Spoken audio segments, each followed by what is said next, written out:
going on, everybody? Episode number 4 of Soapbox Sunday. Today we're going to talk about ways to improve your sex life. Have you ever been that guy who, for whatever reason, you just don't seem to be getting what you need from the women in your life? Hi, Cakes. And are you a young lady who, for whatever reason, is sexually frustrated and can't seem to get what she needs? Hi, Cakes.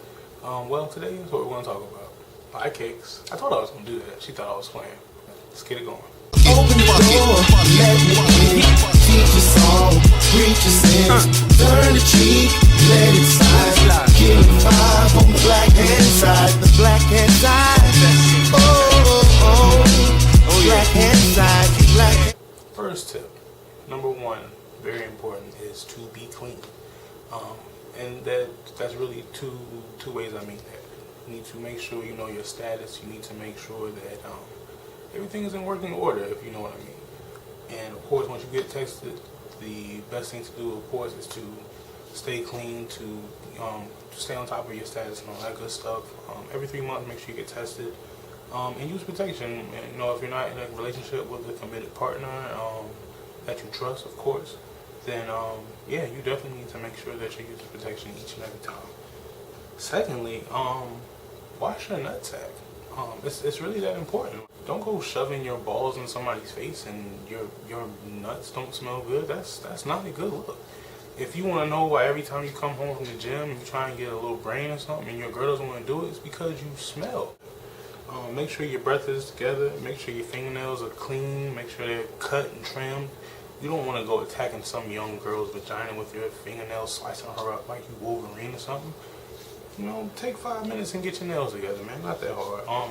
Put some effort into your appearance. Don't come into the bedroom, you know, the same tore up drawers you had on, you know, for the last 6 years. You know, same thing for ladies. Like, if you come to bed every night with a beat up old gray sweatshirt and you can't figure out why a man is not trying to beat up all on you, that's probably why. Put some effort into how you look.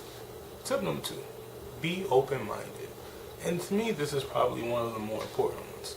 I understand that, you know, in our society as black people, we have this whole stigma about sex and, you know, girls who do this are nasty and guys are not supposed to do this because, you know, it means we a punk or whatever. That's bullshit. It's 2012, man. It's time to put all those old ideals away.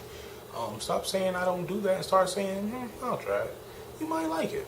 You might. I mean, I've had my own issues with that where, you know, I said I wouldn't do this and I wouldn't do that, and I still have a list. You know, don't get me wrong. There's still some things that I'm not gonna do, but I mean, I'm more open. Try new locations, try new positions, try new just ways of doing things. Don't go through the same routine every time and, you know, wonder why everything seems to be getting mundane. Variety is the spice of life, man. There's a million ways to make cake. I mean, what's important is that at the end, the cake tastes good. But there's no reason that you can't experiment a little bit, put a little bit of extra sugar, put a little bit of extra butter. I mean, that's how you find out what you really, really like. By all means, don't do something that you're completely uncomfortable with. Me personally, I'm not, if you come to me and say, oh, Greg, I think it would really turn me on if you watch me have sex with somebody else, yeah, that shit's not happening. You can tell that to somebody else. But I'm not in the business of watching you have sex with anybody that isn't me or yourself, just saying. Third, and probably one of the most, if not the most important rule, is to open up the lines of communication, man. We have so many people out there that feel like you're just supposed to know exactly how to please someone, even though you've never had sex with this person before and it just doesn't make any sense. Let me put it this way. Imagine I hand you an Xbox 360 controller. I don't give you any type of instruction. I don't give you a manual. Only thing I do is I hand you the controller, I cut the game on, and I just walk away. And now I'm expecting you to not only enjoy yourself, but figure out how to play the game.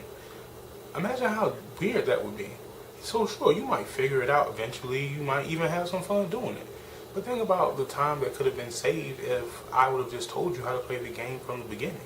If I tell you the Y button makes you punch somebody and then the X button makes you run faster, then you don't have to figure that out on your own. And to be honest, a closed mouth just doesn't get fed. I mean that quite literally. There's nothing wrong with telling someone how you like to be pleased. Now, if they don't adhere to what you say, then that's probably the main problem. But I mean, a dude like me, if you say, Greg, I like to be punched in the middle of my back when I'm getting it from the back. I have no problem flipping you over and going Mike Tyson on on your lower back. It's not a problem at all if that's what you're into. I mean, it just is what it is.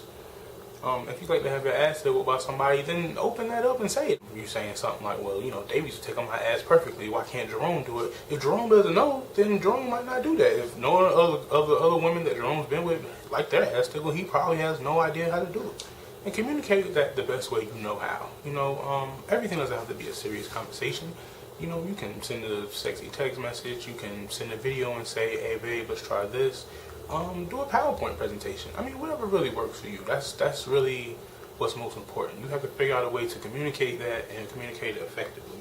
I mean, obviously, don't do it at Sunday dinner at grandma's house. That's probably not the most opportune time. But you know, have that conversation when it's just you and her and y'all out at dinner or something, or you know, you're in the car on the way to 7-Eleven or whatever. It can be at lunch while you're both while you're at work. You know, y'all just having that midday conversation. Fourth rule: step up your oral game. Oral sex is probably the best part of sex, to be quite honest with you. And I guess I'm gonna speak to the fellas right now. Women, you already know how when it comes to oral sex, you pretty much just have to be enthusiastic. That's really all it is. There's not really a wrong way, but when it comes to guys, I hear too many complaints for me to keep ignoring this. One, stop biting the clit. I don't know who told you all that biting the clitoris is the preferred method, but no, that's not how you do it. Do not do that. A clit's sensitive, man. Like, you can't just go in there chewing on it like it's beef jerky. You can lick it, you can suck it and lick it, but don't bite it. Once you know that she's about to come, let her come. Don't start switching up what you were doing. Don't stop licking and then stick your fingers in or something stupid like that. Like, don't do that. Let it happen. Keep doing what you were doing, the same pace, the same speed. Just let it happen.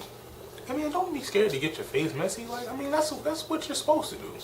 If your face isn't messy, I would probably gather that you didn't do it right. If my face looks like, you know, I've been eating fried chicken, then that's how it's supposed to look. I mean, it just is what it is. Pay attention to her body. Like, if she's squirming, you have to pay attention to how she's squirming. You have to pay attention to how she's breathing. You have to pay attention to the way her legs are tensing up, how her hips are moving. All these things are important because they tell you whether you're doing it correctly or doing it wrong. If she starts squirming and it looks like she's in pain, she probably is. So stop whatever it is you're doing. And lastly, don't be selfish, man. Too many people are concerned only about their orgasm, and I find that very, very offensive. It's like, sex is supposed to be about the greater good for everybody. There's no reason that you should be the only one getting pleased. Don't get yours and then roll over and fall asleep. What type of shit is that? That's completely unacceptable. There is no point in the game where you should be like, well, I got mine, so I'm going to sleep. Now, if you can't help it, I mean, I guess that's cool every once in a while.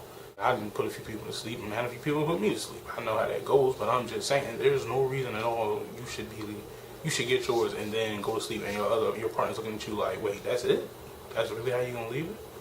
Shouldn't be happening. That's gonna conclude the 4th episode. First of all, let me say thank you for all the support I've been getting. I've had 2 videos close to 100 views, which may not sound like a lot, but considering I don't have 100 subscribers, so that's a lot to me. So I really do appreciate that. Rate, comment, subscribe, pass the video on, all that good stuff. One more thing. I'm going to be starting a new weekly show. I'm not really sure when yet. I originally was going to do it this Wednesday, but yeah, that's not going to happen. I don't have a set date for it yet, but it's going to be called Spoken Word Wednesday. For those who don't know, I do write and perform poetry. But when I get a set date, I'm thinking it might be the 21st. Might be sooner, might be later. I just don't know yet. We'll get that together. I mean, I got problems like everybody else, but I mean, they're great problems though. Tap. I'm just talking shit.